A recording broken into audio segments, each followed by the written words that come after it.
جو 3 خلفائے راشدین کے ایمان اور اسلام کا ہی انکار کرتے ہیں۔ اور دوسری وجہ جو آپ کی شہادت کا دن ہے، ہم اس دن کیسے عید کا دن بنا سکتے ہیں؟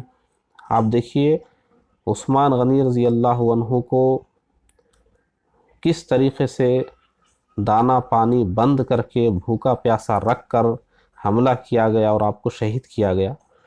ابھی چند سالوں پہلے یہ بات اٹھی تھی کہ 10 محرم کو شادی کرنا چاہیے یا نہیں۔ اس پر ہندوستان، پاکستان، پوری اردو دنیا میں ایک قیامت برپا ہو گئی کہ سرکار سیدنا امام علی مقام سیدنا امام حسین رضی اللہ عنہ کی شہادت کا دن ہے اور شادی کی بات کر رہے ہیں۔ یہ بات کہنے والے اس موقع پر یہ کیوں بھول رہے ہیں کہ 18 ذی الحجہ عثمان غنی رضی اللہ عنہ جو ہمارے خلیفہ سوم ہیں، ہمارے نبی کے داماد ہیں، آپ کے اسلام پر احسانات ہیں، ان کی شہادت کا دن، اور شادی تو کیا پوری عید منانے کے لیے تیار ہے اور منا رہے ہیں، تو وہ جذبہ یہاں کیوں نہیں آ رہا ہے؟ وہ باتیں یہاں کیوں نہیں کہہ رہے ہیں؟ اسی بنیاد پر شیعیت کے الزام لگ رہے ہیں اور اسی بنیاد پر رافضی کہا جا رہا ہے۔ تو یہ دونوں وجہ ہم قبول نہیں کر سکتے، اس لیے ہم عید غدیر نہیں منا سکتے۔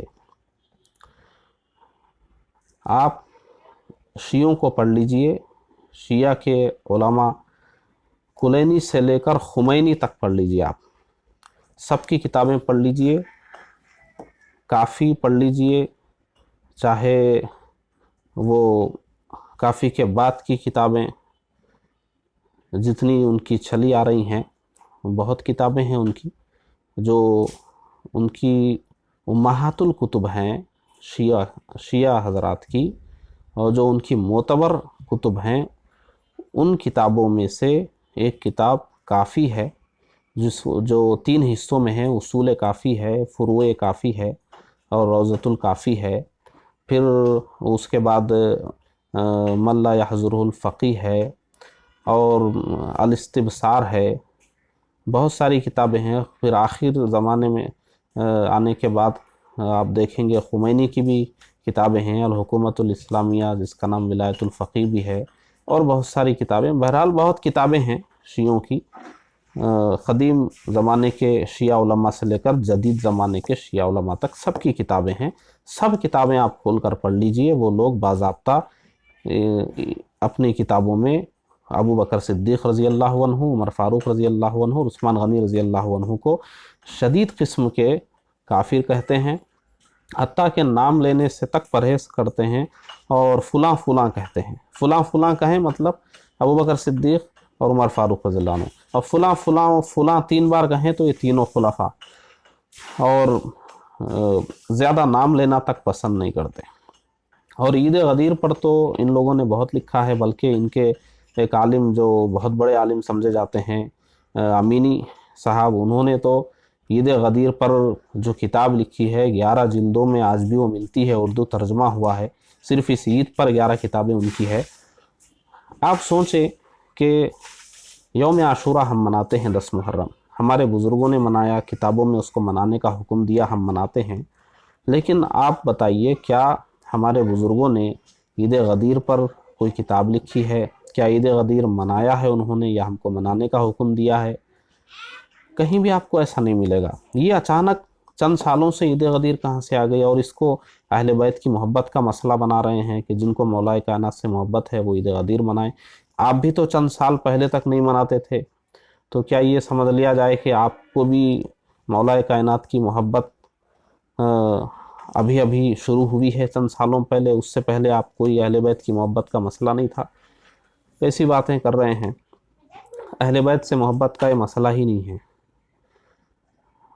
چلیے، اگر آپ یہ کہتے ہیں کہ ہم شیعوں کی تشریح قبول نہیں کرتے، شیعہ جن 2 وجہ سے عید مناتے ہیں کہ وہ اعلان خلافت علی رضی اللہ عنہ اور شہادت عثمان غنی رضی اللہ عنہ، ان 2 وجہوں سے وہ مناتے ہوں گے، لیکن ہماری نیت یہ نہیں ہے۔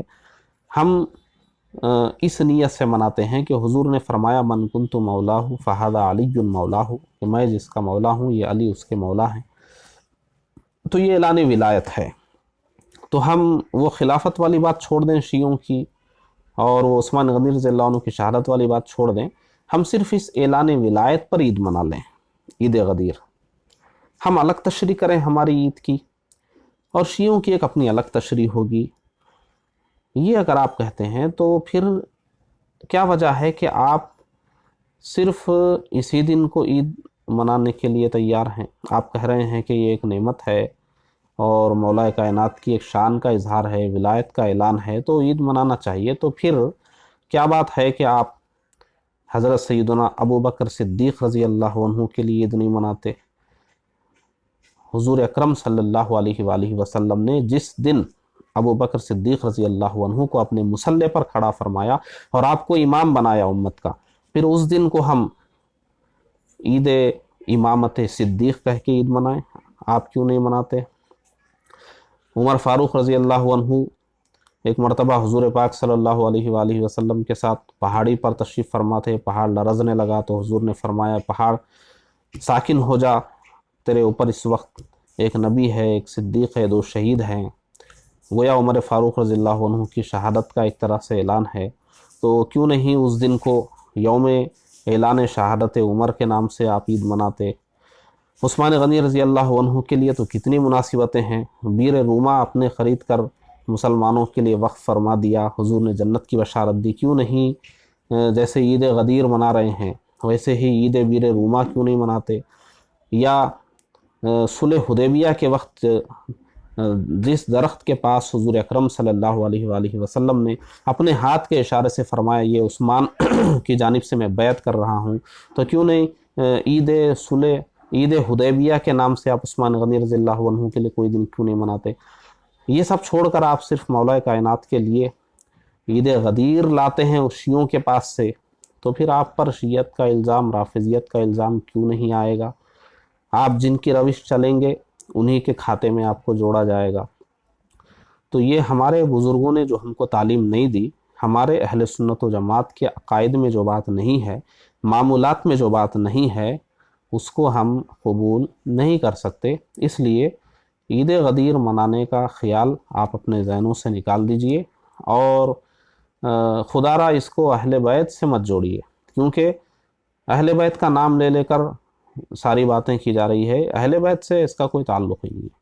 اہل سنت و جماعت اہل بیت اور صحابہ اکرام دونوں کو مانتے ہیں، اور صرف اہل سنت و جماعت کے افراد پر پریشر بنانے کے لیے، ان کے اوپر دباؤ بنانے کے لیے شیعوں کی ہر چیز کو لاتے ہیں اور اسے اہل بیت اطہار کی ذات بابرکات سے جوڑ دیتے ہیں،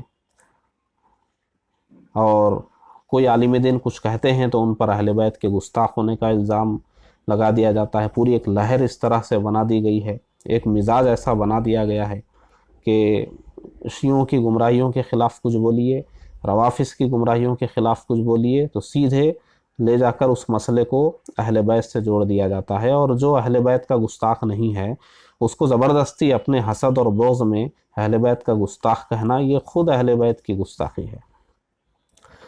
تو اس لیے بہتر بات یہی ہے کہ آپ عید غدیر کے تعلق سے کسی طرح کی غلط فہمی میں نہ رہیں۔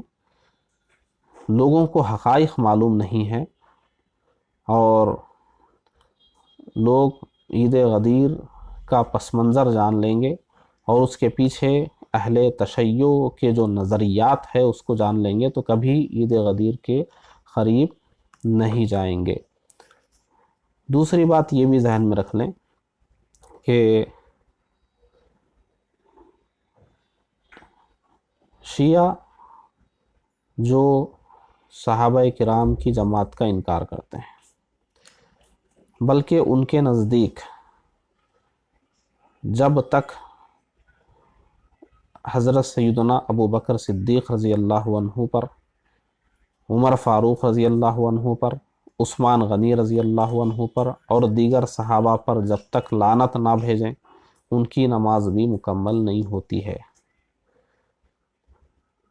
اور یہ اتنی گندی قوم ہے کہ اس پر تو بات کرنا ہی ہمارے بس کی بات نہیں ہے۔ ان کے عقائد بھی انتہائی گندے ہیں۔